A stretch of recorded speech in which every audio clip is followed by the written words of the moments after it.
আমাদের একটাই দাবি, আমরা পেঁয়াজের দাম চাই।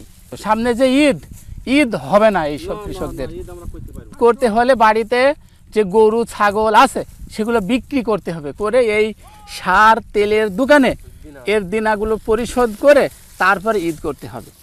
দর্শক বন্ধু, কৃষক ভাইরা ও ব্যবসায়িক ভাইরা, আসসালামু আলাইকুম। আমরা আজকে অবস্থান করছি আনন্দবাস গ্রাম, মুজিবনগর উপজেলা, মেহেরপুর জেলা, একটি সুখসাগর পেঁয়াজের জমিতে। তো সুখসাগর পেঁয়াজ চাষ করে কৃষকরা আজ পথে বসেছে। কৃষকদের যে কষ্ট, সেই কষ্টের অনুভূতিটা আপনাদেরকে জানাবো। পেঁয়াজের দাম না থাকায় কৃষক জমি থেকে পেঁয়াজ ওঠাতে চাচ্ছে না, কেননা 1 মণ পেঁয়াজের দাম 500, একটি কৃষকের মজুরিও 500। তো কীভাবে কৃষক কী করবে, কিছুই কুল কিনারা পাচ্ছে না। তো চলুন আমরা এই কৃষক ভাইয়ের সাথে একটু কথা বলি। আসসালামু আলাইকুম। ওয়ালাইকুম সালাম। এটা কি জাতের পেঁয়াজ চাষ হচ্ছে? এটা আপনার সুখসাগর। সুখসাগর। তো এই পেঁয়াজ চাষ করে আপনারা লাভবান হচ্ছেন না ক্ষতিগ্রস্তের মধ্যে পড়েছেন? এবছরে ক্ষতিগ্রস্তের মধ্যে পড়েছি আমরা। মনে করেন 500 টাকা লেবার, 500 টাকা পেঁয়াজের মন। কী করে চলবো আমরা? 100 নুনা দাম 1050 টাকা, 17 লিটার পানিতে একবার পে করলে ফুরে যাচ্ছে 1000 টাকা। আরও তো তার সাথে গোল্ড পেজনে বহুত রকম বিষ আছে।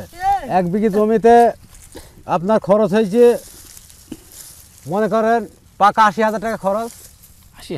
80,000 মনে করেন যেদিন আমি জমিতে চাষ দেবো সেদিন 5,000, বোনার দিন নেবার খরচ 5,000, আপনার 5-6 হাজার করে পিস 2 কেজি বেসন, ও 6,000 করে দাম।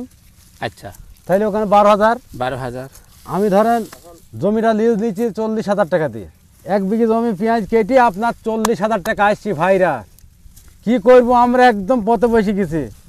40,000 টাকা আসছি, 80,000 খরচ করি, 70,000 টাকা দামে ছাগল বেশি কুল হয়েছে না। বাড়ির থেকে ছাগল গরু বিক্রি করে এর ক্ষতিপূরণ দিতে হচ্ছে। হ্যাঁ, আপনাদের এখানে আজকে কত করে বাজার চললো? আজকে হাইস্ট 600, লেবার 500, গাড়ি খরচা আছে, মানে সে আর বল বাদ নাই, বুঝলেন। মনে করেন আমরা গরু ছাগল মুরগি বেচি, আমরা চাষ, একটা বছরকার চাষ। কত দামে বিক্রি করতে পারলে আপনাদের আসল উঠতো বা আপনারা খুশি হতেন? আমরা খুশি 1100, 1000, 1200 এই 3টি দামের মধ্যে থাকলে আমাদের দেখা যায় কানের জল কান দিয়ে যাইতো। খুব একটা লাভবান হইতো না, দেখা যায় চাষ আমাদের করতে হয়। তাই অন্য বছরের তুলনায় এবছরে পেঁয়াজের দাম কম। পেঁয়াজের গুণগত মান খারাপ, না দেশের পরিস্থিতি, না ব্যবসায়িকরা আপনাদেরকে চেপে মারছে, কোনটা? এখন দেশের পরিস্থিতিও খারাপ, ব্যবসায়ীরা চেপে মারছে। এই পেঁয়াজের ভিতরে কি আছে বলছে কাটি বাঁচবো। এ সুখসাগরের 1 নম্বর জিরাটের পিস। এই যে এ তো খুবই সুন্দর পেঁয়াজ। সুন্দর মানে কি দেখেন, যদি মনে হয়েছে আপেল ফল, কাদা নেই, ময়লা নেই, কিছু নেই, খুবই সুন্দর সাইজ। ইতুল্লার পেঁয়াজ হয় না কেন? ইতুল্লার পেঁয়াজ হয়। হ্যাঁ, কি সুন্দর পেঁয়াজ, মন্ডপে যেন খেপলি খায়। দেখুন দর্শক বন্ধুরা, কত 1 নম্বর সুখসাগর বীজ, কত সুন্দর পেঁয়াজ, রংটা দেখুন।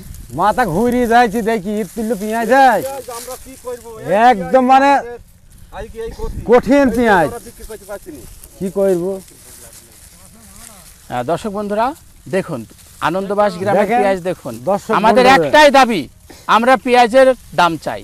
সামনে যে ঈদ হবে না এইসব কৃষকদের, ঈদ হবে না। ঈদ করতে হলে বাড়িতে যে গরু ছাগল আছে সেগুলো বিক্রি করতে হবে, করে এই সার তেলের দোকানে এর দিনাগুলো পরিশোধ করে তারপরে ঈদ করতে হবে।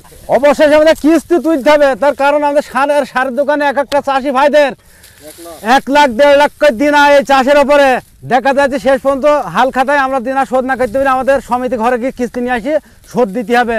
আমরা কি করবো তাই বলেন? এই বাংলার মাটিতে আমরা তো বাংলাদেশেরই লোক, বাংলাদেশেরই ছেলে। হ্যাঁ, আমরা তো বাইরের লোক নাই। আমরা উপদেষ্টা ইউনুসকে বলতে চাই যে আমাদের এই চাষিদের 1500 টাকা করে দাম দিয়ে আমাদের কানের জল কানতে থাকবে, একটু আমরা আনন্দের দিকে থাকবো। আজ দেখেন এই যে কৃষক হাজার হাজার ওই দিয়ে পুরি পরিশ্রম করে কাজ করছে, সকালবেলা এসে সকাল 6টায় এসে সন্ধ্যে 6টায় মাথার ঘাম পাই ফেলি বাড়ি যাইছে, এতে 1 টাকায় উন্নতি নেই। বাড়ি কি বলছে সোয়াবিন তেল নেই, লবণ নেই, করবো কি? এতে বউ মারার পথ হয়েছে ভাইরা, বউ বলছে নির্ণয় সব কাল পেঁয়াজ বেচেছি পয়সা দিইনি কো শেষ বলছি পয়সা নেই। দেশের ঊর্ধ্বতন কর্মকর্তাদেরকে বলতে চাই, কৃষি অফিসারদের বলতে চাই, দেশে বড় বড় বিজনেস ম্যাগনেটদেরকে বলতে চাই, প্লিজ দয়া করে আমাদের পেঁয়াজের দামটা একটু বাড়িয়ে দিন, যাতে এই কৃষকরা একটু শান্তিতে বসবাস করতে পারে।